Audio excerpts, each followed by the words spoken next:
On July 22nd, 2025, the lights dimmed, and at age 76, surrounded by the family he loved and the music that defined him, Ozzy Osbourne slipped through the final curtain, leaving behind a roar that the world would hear forever.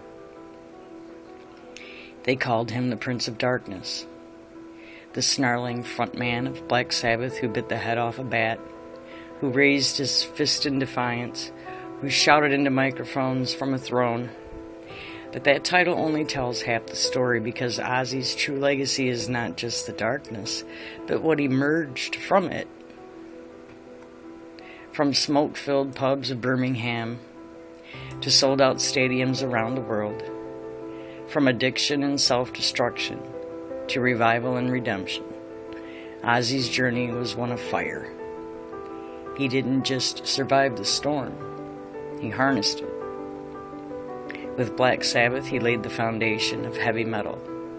Riffs that felt like thunder, lyrics that wrestled with war and despair, and a voice that roared defiance, hauntingly beautiful. And then as a solo artist, he turned tragedy into Crazy Train, turned loss into songs people still scream along to. He bared the rough edges of rock and made them part of the anthem. And yes, he was crazy. Yes, he caused chaos. And yes, he tested the limits.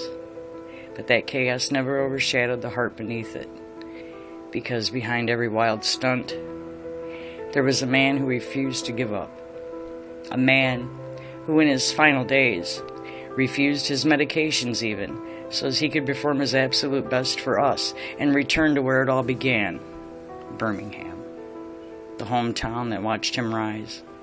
The place he said his final goodbye from the stage.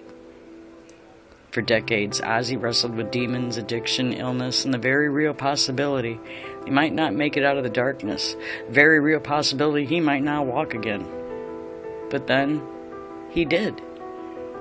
He pushed forward. He created. He revived. And sometimes you could hear it in his voice, through the rasp and the roar, the gratitude. To the fans, to the music, to the life.